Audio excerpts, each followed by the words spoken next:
I am Vicki Helm, and this is the Coffee Break Show. And today is going to blow your mind. We are here with the great, amazing Dr. Joe Vitale, and we are going to be talking about something that it seems to be in everybody's consciousness every single day. And we are going to have so much fun with it. But for right now, if you're new to the Spotlight Club, do me a favor, put your name down below here and go ahead and let me know who you are so we can talk to you and have fun with you and get to know you. And I just want to welcome you in here. If you're on YouTube, welcome to YouTube Live. This is the show where we talk every single day, Monday through Friday.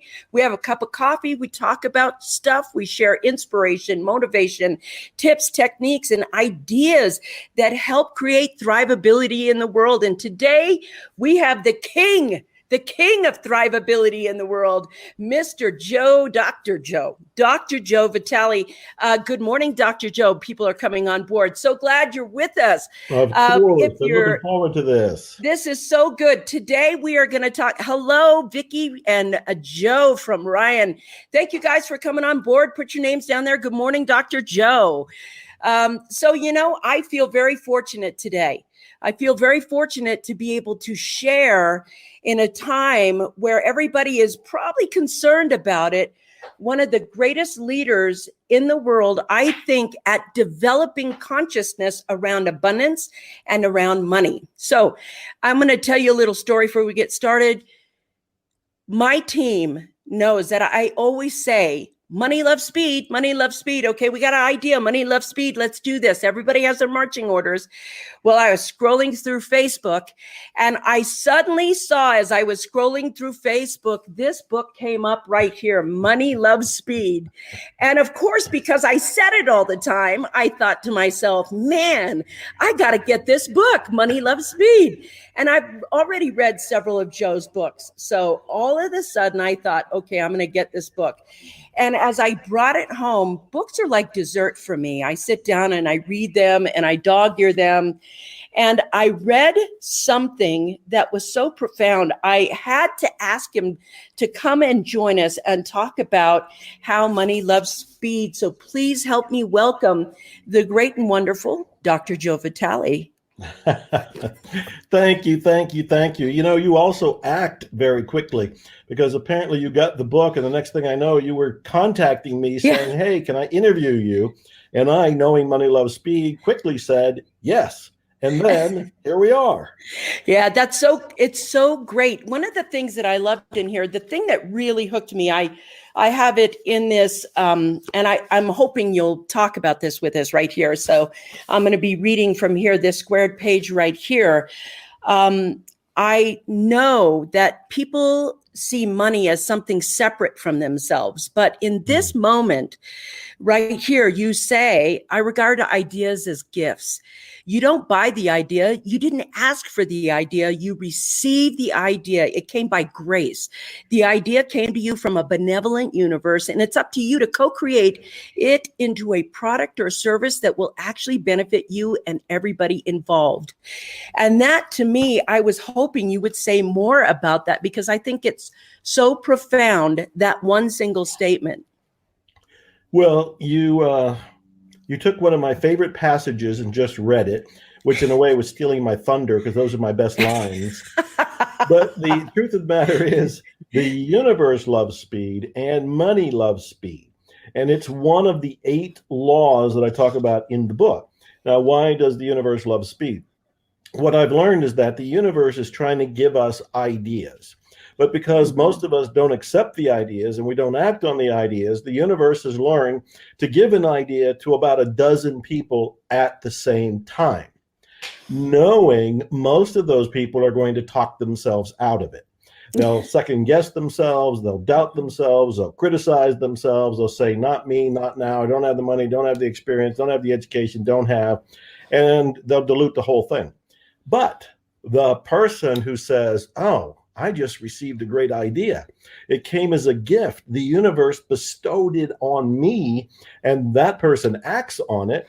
They will most likely be the first to market, and they will be the first to profit. Yes. The universe loves speed, which is what I said in the movie The Secret, but also money loves speed. Ideas are gifts. And I want to say a second reason here, Vicki, a second reason why you want to act on an idea when it comes. Everybody watching, everybody listening, whenever they've had an idea, it feels good. Yes. It's like you were struck by lightning. There's a bolt of energy that hits you. What happens is if anybody recognizes it as a good idea and they write it down thinking they'll get to it later, when later comes around, if they even get to it later, the idea is still good, but the energy is gone. What I've learned to do is to act on an idea as quickly as the idea descends on me, because I can use the energy of the idea to actually bring it into being. I saddle up the energy, I ride it, and I can complete it. And that's one of the missing secrets that people need to understand that goes with money, love, speed. Joe, I got to tell you, that is such an important piece of it, because one of the things that I find, like, especially when I get a good idea for a book, if I hear, like, I could be at a dinner party and somebody says a sentence and that like hooks me as a good idea for a book, I get home and I pull up that Google Doc and I slam that idea right down and I pour out as much as I can of that idea right in that moment. And here's what I'm wondering, it's like in the back, you mentioned earlier the 8 laws, which is right here because I love them, the 8 laws of money. And while I have you here, the 8 laws of money, to me, one of them is receiving the idea, receiving that gift, making the notes, taking action right then. Yes. But here's some of the great things that you share in this 8 laws of money. And I'd love for you to say a little bit about each one, because if you're wanting to make friends with abundance and flow and ease of money, knowing the laws of money would make sense, wouldn't it? So here, the first one, he says, number 1, money loves freedom. Money loves freedom. Can you say more about that? Money does love freedom. Most of us have restraints around money. Someplace in the book, I say that money has no beliefs about you. That's right. But you have beliefs about money. Those beliefs that you have around money confine money, restrict money, and limit money. There's no freedom there because you are the jailer and you are keeping yourself in jail. One of my quotes in the book, it's not from me, it's from Arnold Patton. He said, we don't create abundance. We create limitations. Yes, I read that. That's in this book here. Oh, that is so profound. I want to say it again. Yeah. We don't create abundance. We create limitations. So what does that mean? Abundance is our natural birthright. Abundance is all around us. When we don't see it, when we don't experience it, when we don't attract it, it's because of our internal beliefs. The limitations aren't in the outer world. The limitations are in us. When we remove them, we create this freedom that allows money to come to us. So money loves freedom. It does. And I want to just say a couple more of these because my favorite one was number 8. I really love that. And I'm going to bounce around here because we know money loves speed. But I want to go to, oh gosh, there's so many good ones. Number 3, money loves to be appreciated. And this is a good one. I loved this one. Go ahead. Oh, that is, you know what? If people get this one idea, just this idea, they will transform their relationship to money. It's another quote from Arnold Patton. In fact, I begin the whole book. It's right at the front of the book. It says, the sole purpose of money is to express appreciation. Yep. The sole purpose of money is to express appreciation. I'll tell you, when I first heard that from Arnold Patton, I thought, oh, come on, there's got to be an exception. It can't be all appreciation. And then when I sat with it, I thought, well, when I pay the phone bill, I'm grateful to have a phone. Yeah. When I pay the electric bill, I'm grateful to have light. Mm-hmm. When I pay the mortgage, I'm grateful to have a house. And I started to realize, holy smokes, the sole purpose of money is to express appreciation. What is it for most of us before that insight? It's a means of survival. It's right. A means of desperation. We have a love-hate relationship with it. We still think that it's evil or bad or corrupt or will somehow in some way taint us. But if we just shift all of that and just say money is about appreciation. The sole purpose of money is to express appreciation. We now will look at money completely differently, which means we can allow it. We can attract it. We That's can right. use it, leverage it, share it, invest it, spend it. We're free at that point. So appreciation is a big one. And I'm glad you brought that one up. You know, it's so important because I feel like appreciation helps. It's part of the magnitude. It's magnetizing ideas and things that create through you that allow money to flow. And some of the things that you just said that were so important is the beliefs we have about money creates limitation. The way we think about money can create that. And when we look at and understand that money is appreciation, then you can give and receive appreciation easily. Yes. It's a communication between the divine and you. And I think that is one of the things that I love so much. And there's so many here. I want to get to number 8 before, but I'm just going to sit here and say number 4, money loves attention. Money loves attention. Yes, money loves attention, meaning we need to pay at least one eye on it. We need to give it some sort of respect, which is another principle that we need to learn here when we're dealing with money. It needs some attention, meaning that you can't abandon it, you can't dismiss it, you can't treat it like the negative toddler that you're just trying to push aside. It does have some rules of its own, and there's a relationship you have with it. But money needs some attention. And it's true for all of us. We all need attention. Everybody that's watching this all want attention. It's a form of appreciation. When we attend to something, money is very much the same way. We need to take a look at our money, see what we're doing with our money, see what money wants from us even, because we have a relationship with money. Most of the time, it's a very sour one, but this is what I want to do with my book. I want to transform it. I want people, God, if they can appreciate money and appreciate what it can do for them, like bring their dreams into reality, and to leverage the happiness of family and friends, it goes so much more than survival. It goes into actually bringing heaven on earth, because money is a tool, much like a hammer. But you got to pay some attention to it. You can't dismiss it. You can't say, well, I wish there was a world without money. Because at that point, you still have beliefs about money and you're still trying to shove it away. And we want to learn to have a better relationship with money. We want to learn to appreciate money. We want to learn to pay attention to money. So, Joe, with that's such an interesting question. I want to talk about money, because there's so many types of money. We have a tendency to think that money is just greenbacks, when money can be, euros, and it can be pounds, and it can be dollars, and it can be Bitcoin, and it can be gold and silver. And how do you identify what is money? What is money to you? And how is it that we cannot, it's like sometimes we focus on only getting greenbacks. Well, money does come in a variety of forms, and part of it is culturally influenced. I do know that money is the solid form of energy. In many ways, if you want to go really deep with this, money is actually a spiritual form of the material. I say that the spiritual and the material are actually two sides of the very same coin. So the people who are coming from the spiritual side want to dismiss money, and they have a certain snobbiness about money. And then the people coming from the material side dismiss the spiritual, going, well, there's nothing really there. I can't really feel or sense anything, but I can touch money. And what we really want to do is do both. We want to put them together. They're two sides of the same coin. Now, I love what you just pointed out, because I've been lucky enough to be all over the world. And when I was in Russia, they gave me their money, and I looked at it like, this is play money. This is not real. It looks like that. Yeah.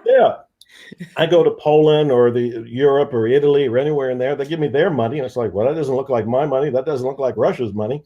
And I was in the Ukraine, I was in, Bermuda. I go to all these different countries, and they all seem to have a different kind of system. What's interesting is, because I didn't grow up in those countries, when they hand me their coin or their dollar bills or $5 bills, their euro, it doesn't look real. It's hard for me to appreciate it because it looks like play money. Yeah. But the cool thing is, I've got no energy on it. So in a way, I do get to play with the money. It's not a sense of desperation. It's not a sense of need. It's almost like I'm playing Monopoly here. Yeah. And, this is what's on the board for right now because I'm in this country. They're putting this money in front of me. But the other thing that takes place, it puts me in a position, which is what I want to share with everybody, to realize money's neutral. If all these different countries all have different money, all different from each other, and certainly different from what I grew up with or what you and probably most of the listeners grew up with, then what's actually real here? Mm-hmm. It's the agreed upon form of exchange that makes it real. Yes. The agreed upon form of exchange. So it can be greenbacks, it can be euros, it can be very colorful money from some of the other countries like Switzerland has some beautiful bills that I have seen and have been given to me. It's the same with the coin. It becomes almost like a fascinating work of art to see how they've manufactured the money. But in and of itself, beyond whatever substance was made to create it, it's meaningless. Mm-hmm. We are the ones who provide meaning. And what I'm trying to do with my new book, and I guess this is the soapbox I'm on these days, is to get people to realize that money is a useful tool to bring your dreams into reality. I have so many quotes, like Walt Disney, I quote in the book. He says, yes. You like that quote? I do. I have it underlined. He said, I don't make movies to make money. I make movies.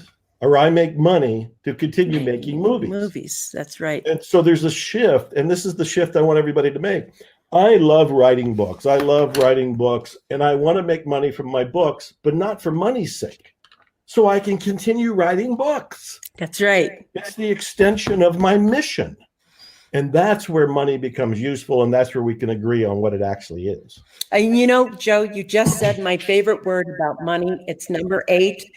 Money loves a mission. Oh, yes. I've written a lot of books, so it's real easy for me to plug other ones. I wrote the Awakened Millionaire. Yeah. And in the Awakened Millionaire, I said one of the greatest things that can happen for any of us is to discover what our mission is. Because then you can bring this spiritual force within you into reality, and you get to use some of the wonderful tools that we have, like money, to make that mission come true. And people like Walt Disney and people like the big dreamers of the world, whether it's Tesla or whether it's Branson or some of the names that come to mind, these people have huge dreams and they're leveraging money to make those missions come true. I really want everybody to look within themselves and say, what's my mission? And as I say it, I also want people to realize it doesn't have to be going to the moon. It doesn't have to be curing cancer. If you're the one that can cure cancer, please hurry and do it. If you're the one that can cure the coronavirus, please hurry up and do it. But you can also open a bakery and have some of the best cupcakes. That's right. You can also be the best plumber. Mm-hmm. It can be whatever it is for you. For me, it's being an author, musician, speaker, and variations of that. But everybody, and this, I truly believe this, Vicki, in my heart, everybody has a unique mission. Agreed. And when they follow their mission, I follow my mission, you follow your mission, then the world works. That's a beautiful thing. Do you guys get that? That's such an important statement. Joe, I want to go to this side here because everybody's just blowing up with excitement. Good morning. Joe is a thought leader in abundance. I would agree with that. Listen, we put a link up to Joe's book in there. You guys know me. I don't tout a lot of products. I'm not a push sales. This will change your life. Now, I've read so many of Joe's books. This one is really good. If you are wondering how to have more abundance and have a view of money that helps draw more money to you, read this. Go get this. It's in the link right now. Marie Jo, good morning. New Money Loves Speed book. There's the link right there. Good morning, Joe. just bought my copy. Thank you. Just bought my copy. Thank you. Oh, Action. thank you. First Pete. to take that action. Early bird gets the worm. That's right. The universe loves speed. Money loves speed. Act on an idea immediately. Use the energy of that moment to move the idea forward. Yes. If you take time to think about it, the initial energy to move it forward is gone. That's really true. Thank you for that. What suggestions, Joe, would you have to make for someone with an idea, but not the technical capability to execute it? I think that's from Ryan, because it says Facebook user right now. I'm not sure. I think that's Ryan. So what suggestion would you make for someone with an idea, but not the technical capability to execute it? Well, I'll tell you, I would Google whatever it is that you need. We live in this miraculous time where high technology and the online world is available at our fingertips. There are so many stories I can tell. I have other books that just came out, and I'm tempted to show them to you, because in these other books I tell stories like there was a woman who came up with the idea for an unusual purse. And I know there's all kind of purses out there, but for whatever reason, she created her own purse. And this purse was something she didn't know how to design it. She didn't have the technical skills for it. She didn't even have the money to make a prototype. She didn't know where to even begin. But she went to Google, and she Googled who are the biggest and best purse manufacturers on the planet. And what came up were purse manufacturers in China. She was in New York. And this is a young Afro-American woman, single, who's living off her credit cards. She uses her credit cards. She flies to China. She doesn't know anybody in China. She doesn't speak Chinese, but she goes to China. She goes to one of the largest hotels, knowing somebody will speak English there. She goes there with a printout that she got from Google of the different purse manufacturers. She started making phone calls to the ones she could get to. She goes and, without appointments even, she goes and makes her way into these doors and offices, and one of them agrees to make a handful of prototypes of her purse on spec. She takes those prototypes, gets on a plane, flies back to New York, and then she does basically the same thing, knocking on doors, finding somebody that would like her purse, order her purse, and then she could manufacture it. She did. She became an independently wealthy multi-millionaire from this idea. Now, this is not, there's all kind of stories like this, but let's just back it all the way down to, here is a woman in her apartment with an idea for a purse and doesn't know where to start. She goes to Google. So that's where I would go, and I would be creative in what you're searching for. But the answers for just about anything are at our fingertips these days. You know, that is true. That's it, and it's such a simple yet powerful answer. That woman had a lot of chutzpah. I mean, a lot of chutzpah. Mm-hmm. But, you know, I want to talk about that because most people know Joe is the author. He's writing a book, this is, etc. They know, I think you've been in some 28 different movies. But right. here's the thing that really got me. I think when I think of the one word that would describe Joe, you know, I was thinking Joe Cool. You remember that Joe Cool? Because he does everything. He's like this, everything's so cool and laid back and no worries. And he did 15 albums. He even got to write a song with Melissa Etheridge. But you weren't always a musician, were you? No, I wasn't. That came later in life. Tell us about that idea and how that manifestation happened for you. Well, I'm all about going for dreams. And I, just like the woman with the purse, she had a dream, didn't know what she was doing. But Mark Twain said, ignorance plus confidence can equal success. So I was the same thing. When I turned 60 years old, which was 6.5 years ago, I looked around and said, what else is there? And I said, well, I've always wanted to be a musician. I wanted to go in the studio. I wanted to record music, but I didn't sing. I didn't sing in the shower, didn't sing karaoke, didn't sing behind the wheel of the car. Had no experience writing songs. I played harmonica, but I had no musical background, musical experience. When I was a kid, I wanted to play guitar, but my father bought me an accordion. And so I learned a polka or two, but, you know, I was 5 years old and mad at the world because I didn't want to play an accordion. That's not cool. It would become cool later with Weird Al Yankovic and other people. But I didn't know any of this. But at the age of 60, I said, I want to be a musician. And I decided to be. So I stated an intention. Now, I want to be really candid because this is an important story. It's not about me becoming a musician. It's about me stating an intention. And then the next thing that happened was terror. Terror. I was scared. How can I be a musician with no experience, no singing ability, no guitar playing? I had a guitar, I knew 3 chords, but I had no band. I had no experience going into the studio. I did as a speaker, but not as a singer. And I was terrified. I almost threw away my own intention saying, I can't do it. I'm not going to do it. Now imagine, I'm 60 years old. I'm in the movie The Secret. I've written 70 some books at that time. I'm known as the guy who overcomes blocks and fears and state intentions and achieve intentions. And here I am saying, I can't do that. Well, I know that whenever we choose to go for something we've never done before, there will always be fear. And that's what I was experiencing. So I did what I talk about in this book and some other books. I started looking for the beliefs and collapsing the beliefs. And as I did, I was able to get the band together. I was able to write songs, able to learn to sing. I did get to spend time with Melissa Etheridge, which is one of the happiest moments of my life. Yeah. And my most recent album, I dedicated to her, The Great Something. And I wrote a song for her, which I've also seen her since, which she loves. She's cool, just moved beyond belief. Punchline, 6 years later, I have recorded 15 albums. Wow. Some of my songs have been nominated for the Posy Award, which is the Grammys of positive music. Yep. Some of my music's been used in movies. I have actually performed on stage with my band. I have been in concert as a solo singer-songwriter, and I've been on national TV playing the guitar.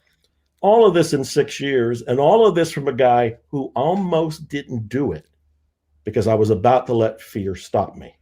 That's so beautiful. That's so beautiful. You know, there's a quote in your book and it's so powerful. I don't even have to look it up. And it's just one of the things he says is, there's always a sentence that everybody says. It's like, it is what it is. It is what it is.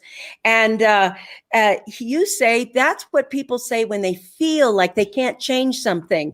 And so you have this new shirt. And the shirt that you want to say, it says, it is what you accept. It is what you accept. Now, I want to let you know, there is always a time when, now Joe's got 80 books out. Joe's got 80 books out. Okay. So I want to tell my team, Joe's got 80 and I only have 37.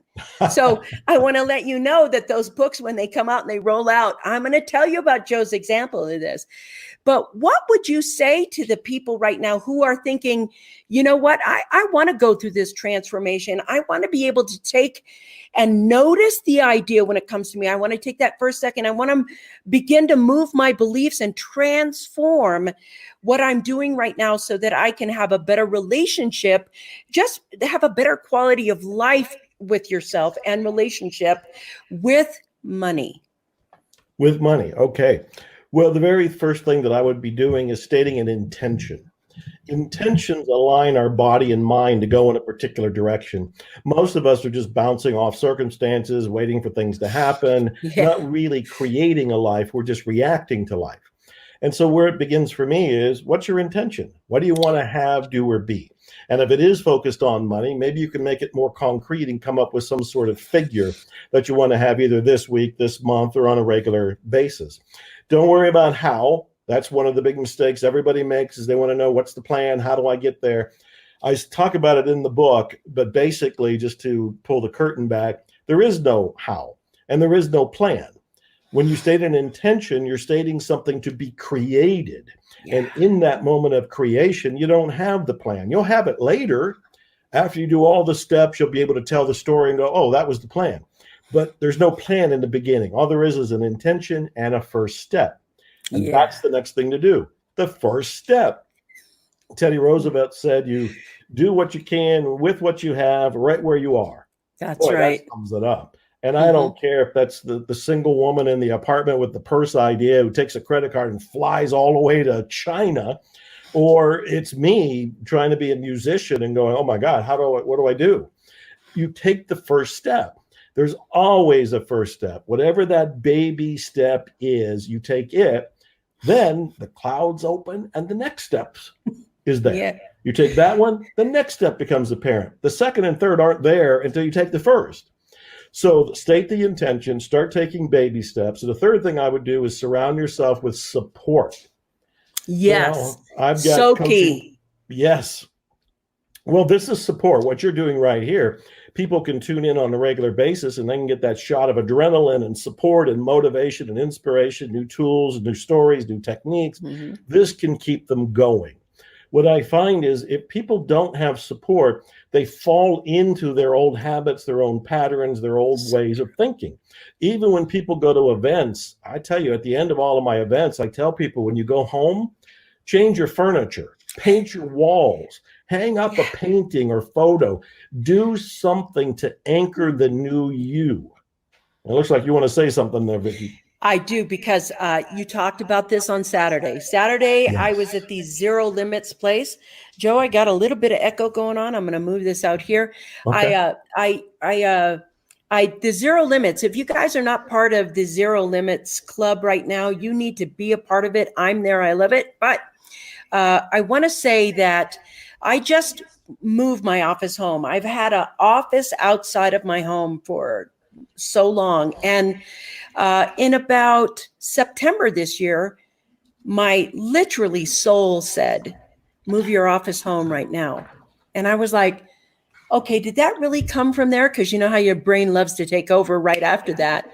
And so I thought, I'm going to wait a little bit and see if I, get that answer again. And again and again and again. What was interesting is before we moved the house, I moved back in the house, there's something that is, we have a really strong echo. There was some time when we moved into the house that we painted the house and we got everything correct and everything done right. And when I was with you on Saturday, my office is now in my home. I looked around and I was like, we rearranged everything in that space. And it made my office and my productivity in a weird way better, stronger, because the environment was there for me to excel in. And yes. I think that's so key. Well, that's part of what I want people to do is that they state their intention and they start moving in the direction of it by taking baby steps, but they got to have an environment that reinforces the new you. Mm-hmm. Now, part of that environment is the physical surroundings. And I'm not saying move out of your house, but maybe for some people, that's what they have to do. For others, it could be paint the wall or hang up a picture or a quote or any number of things like that. But I also mean pay attention to the people that are around you. Now, right now, most of us around the planet are in a quarantine and we're pretty much, told to stay at home. But we can still group on Facebook. And thank you for mentioning about my group. It's at Dr. Joe Vitale Zero Limits. So Dr. Joe Vitale, Vitale, Zero Limits. And we just over the past weekend did an 8-hour marathon. Yes. Totally gave it away. Yes. I and other speakers like Lisa Winston and Sean Donahoe and Chuck Pennington and Carolyn Harper and myself, we just fed the world. And about 30,000 people came to that That's day. Right. 30,000 plus.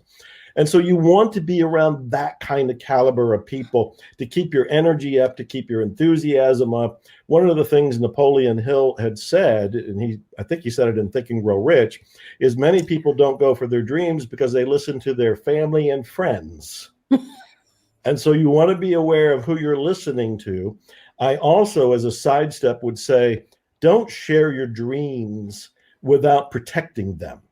Even I, at age 66, with all that I've done in my life, I don't share my dreams. I don't want anybody raining on my parade.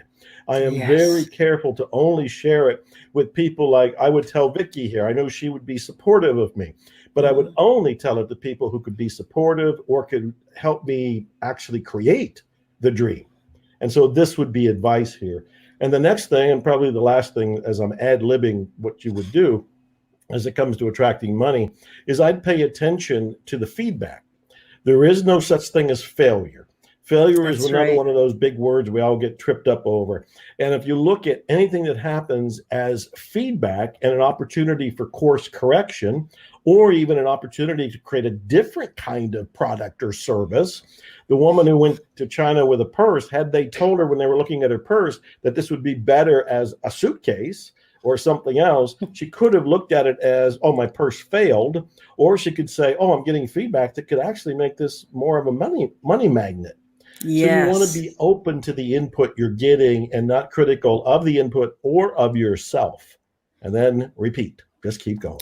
That's beautiful, beautiful, beautiful. Joe, this thing is blowing up, and I just want to talk to some people who want to say stuff to you. The sole Sure. purpose of money is to express appreciation. Yes, if you accept that money is no longer used in desperation or a thought that money is evil. Yes, the sole purpose of money is to express. Yes, I love that statement. They love that statement. I love it too. It's not from me. That's from Arnold Patton. The Barb sole purpose says, of money is to express appreciation. love that. Yeah. They have that there. Somebody said something interesting. COVID-19 and Bitcoin definitely brought my attention to money in a new way.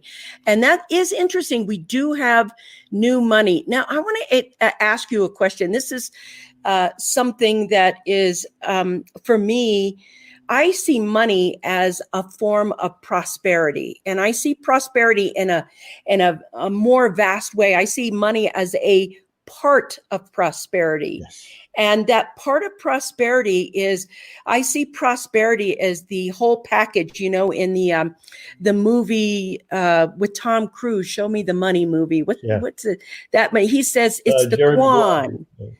Yeah, that's it. So it's that quan. Prosperity is the quan to me, where it's all encompassing. And so when we look at this, I'm not thinking that there is just straight money, money, money, money. That's not the point of this. Right. Money is the tool to create. It helps create prosperity in every way. Joe, somebody says this coffee show is amazing. Thank you, Dr. Vitale. Can't wait to show this to my kids. Thank you. I agree. It's amazing. Wow. Money is a tool everywhere, even in Bermuda. Yes, that's right, Marie Jo. We're live in Bermuda. Lori Sunflower says, I had this crazy idea around money most of my life that started when I was 10. My mom started tucking away half of all the money earned to put into savings account for me. By the time I was 17, I had $1,000 to buy my first car, which I crashed a week later, and poof, all of that money was gone in an instant. I think it put some weird ideas about money in my subconscious, and I've since struggled with saving money most of my life. It comes and it goes. Can you speak to that a little bit? Yeah, that's a wonderful thing to address, and I'm glad that she was bold enough to bring that up. Yeah. So whoever that was, thank you, because this can help a lot of people. That was Lori. All right. Now, one of the beliefs that I talk about, because I have the 10 most common limiting beliefs in the book as well, is the belief that money is the root of all evil. I don't have to finish it. Everybody just said evil. So Yeah. money is the root of all evil. Interesting enough, Russia has it, Italy, Ukraine, Poland, all those countries I went to, they all have that.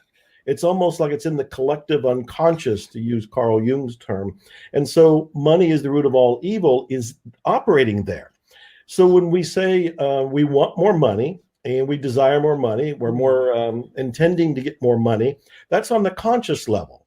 If subconsciously / unconsciously we still think money's evil, we won't allow it. Or if we do allow it, we're going to get rid of it quick.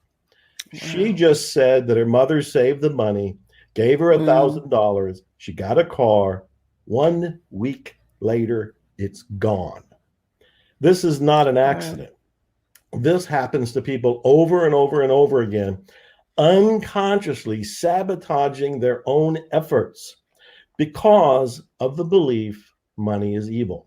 Wow. They don't want it. This is why so many people win the lottery, and there have been statistics and movies and documentaries about this. And then 3 years later, if not sooner, they're more broke than before they won hundreds of thousands, if not millions of dollars. Their mindset isn't ready to receive money. This is why one of the laws is about money likes freedom. For most people, we don't have that freedom.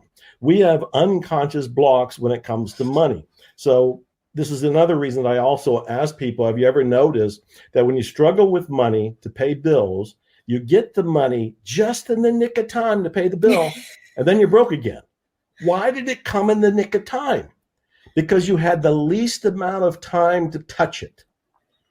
You didn't have it. All of a sudden it comes in. You got rid of it to pay a bill, and now you're broke again.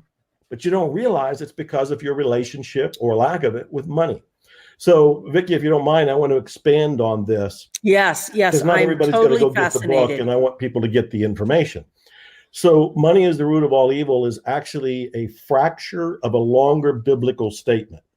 And the biblical statement, which we don't even know what accurately was said because it's thousands of years old in an ancient language, it's been translated, retranslated, paraphrased, brought into modern times, and then we end up wrestling with something we think came from God.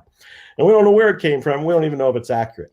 But the one that's out there is the love of money is the root of all evil. The love of money is the root of all evil. Well, that's at least better than money is the root of all evil.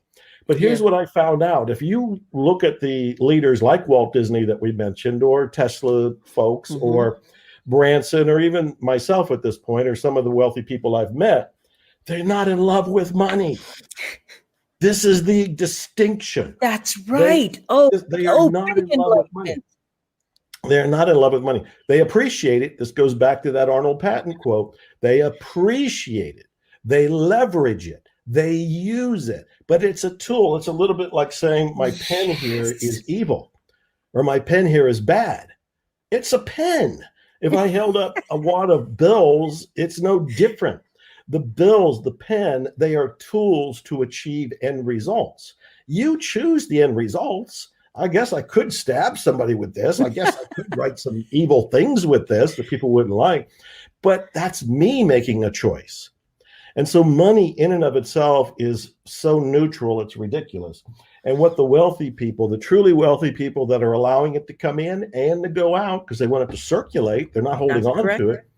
They're not in love with money. And this is the big shift that, Vicki, I want everybody on your show to get, whether they get my book or not. This is the big takeaway. Money in and of itself is neutral. It is neutral. You use it. You appreciate it. You leverage it, but you don't need to be in love with it. By not being in love with it, you just escape that biblical phrase. Yes. Yes, that's so amazing because it's like when I do stuff, if I write a book, I'm in love with the topic I'm writing about. I'm in love with serving the client. I'm in love with feeling connected to the divine. You know, in the beginning of the show, you were talking about when you have an idea and how good it feels. And I think to myself, yes, what an incredible quality of life I have because ideas just, it's like there's this field of possibilities and there's so many of them. And when I find one that just hooks me, I'm like immediately in love with it. And I have to take an action on it. Joe, I want to drop a little bit deeper if we can. Sure. We have just a few minutes of time with you. And I want to just say, what can we do to turn beliefs around? How can we begin to shatter past illusions? What are the tools we can use? Even if you name 1, 2, 3 tools, I know what I use because I talk to you, but I want to hear from you. What would you do to begin turning those ugly beliefs around into something more empowering? All right. Well, the first thing I'm going to do, and I hope you appreciate this, is some self-serving promotional plug. You go. My other new book is called The Art and Science of Results. And the art and science of results are the 9 most powerful ways to clear blocks. Oh, am I holding that so you can see it? Yeah, that's right. Hold it up a little bit more, just 9 more. There it is. That's the next one everybody gets. All right. The art and science of results. There's 9 ways to get clear. And so I have a lot of different ways to get clear. Probably the very first one is awareness. I really believe that when we pull back the curtain on a lot of our beliefs, they just leave. When I just explained about the money being evil or the love of money being the root of all evil, and I blew that away by explaining it away, a lot of people were just freed of that belief. And they were freed because of the awareness of what it was doing. So awareness is the number one way. I'm a great believer in coaching, My life really transformed decades ago when I finally got a coach. And I so believe in it, I got a coaching program. It's at miraclescoaching.com. And I would advise people, first of all, to investigate their own beliefs, question their beliefs to bring awareness to it. Second, consider hiring a coach, a mentor. It doesn't have to be one of my Miracles coaches, but somebody, because somebody that's detached and observant can help you see what you don't see. That's right. Trying to change your own beliefs is trying to play chess with yourself. You know your own moves if you know them at all. And so that's another way. A third way that I do it is I'm a big believer in tapping. I do the emotional freedom tapping technique, and I've done it ever since I learned it from Roger Callahan when it was called TFT, thought field therapy. And there's a lot of YouTube videos. Brad Yates and I. That's who I learned it from, Brad Yates. Brad Yates is a guru out there. Oh, he's got so many videos. Yeah. He and I have a program called Money Beyond Belief at moneybeyondbelief.com, which is all about using the tapping technique specifically for money. Also, another technique is Ho'oponopono. And you and I would have to do a whole nother show on that one there, Vicki, because Ho'oponopono most powerful technique I have learned, and I learned it on Saturday. Oh my gosh. You learned it on Saturday for the first time, and it has been so profound. It's just, even if you spend a little bit of time, could you just, even the force limit, just give them a little bit of what Ho'oponopono is. You guys, pay attention. This is the best part. Well, Ho'oponopono is a spiritual healing technique. I wrote about it in 2 books. The first one is the one taking the world by storm. It came out 10 or 15 years ago, called Zero Limits. And it tells the true story of a therapist who helped heal an entire ward of mentally ill criminals, stop and consider this, by working on himself. And what he did was, inside himself, he would consider what was bothering him about the different criminals. And these were violent criminals who had to be sedated or shackled. And so whenever he saw them or he saw their records, he had buttons pushed in him. He'd pay attention to the buttons in him, and then he would say these 4 phrases. I love you. I'm sorry. Please forgive me. Thank you. I love you. I'm sorry. Please forgive me. Thank you. As simple as can be. Say it in any order. He's not saying it to other people. He's not saying it out loud. He's saying it internally. Well, that ward got better to the degree that those patients were criminals now, were pronounced sane, healthy, back to normal, and released, and the ward was closed. He and I wrote the first book telling the story called Zero Limits. I followed up 10 years later with a book called At Zero. And I've been teaching people for the last decade and a half how to do this. And basically, if you have a concern about anything, and it could be money, since that's been our subject here today, and you're frustrated that it's not coming, and you're still worried about it in any way, shape, or form, these are feelings in you. The feelings aren't out there in the world. They're not in other people. They're in you. As you have these feelings, you want to sense your connection to what I'll call the great something. The title of my last album, I called it The Great Something. Joseph Campbell called it the great mystery, to source, to God, to the divine, to the universe, to nature, whatever the word is for you. As you're feeling this upset around money, you imagine talking to your connection to the great something. And that's what you're saying. I love you. I'm sorry. Please forgive me. Thank you. And you're repeating it. I love you. I'm sorry. Please forgive me. Thank you. As a prayer, as a petition, as a song, whatever you want to phrase it. And as you're doing it, the great something is hearing, and where it's working is to take care of the beliefs in you that is causing the block, the upsets, and the limitations. Now, Vicki, I just gave a very condensed Cliff Notes, turbocharged, bring it into a nutshell version of an explanation. There's so much more to know. But Zero Limits is the book to read if people are interested. I agree with that. I'm not making a shameless plug here, but I decided that since I was going to interview Dr. Joe, I wanted to be part of his Zero Limits community. So I went in there, and he's got a few videos. And one of the videos, he gives us a challenge. He says, if there's really zero limits, if there's really zero this, you tell me what is it that you would have zero limits with? And I thought, you know what? I'm going to play full out here. So I sat with myself. I really went in, and I thought, what is it that I want to do? And I thought, okay, I want to move to the next level. I want to create an 8-figure company that serves humanity in this way, and name everything that would make you happy. Name everything. And I really spent some time, and I put my paragraph down. Now, there are thousands of people in this group, so there are thousands of answers, but I only took mine, and I really seriously played full out with it. And I learned the Ho'oponopono on Saturday, and I did it just with this. Now, there are days. These are days that went by, not months. This happened within days.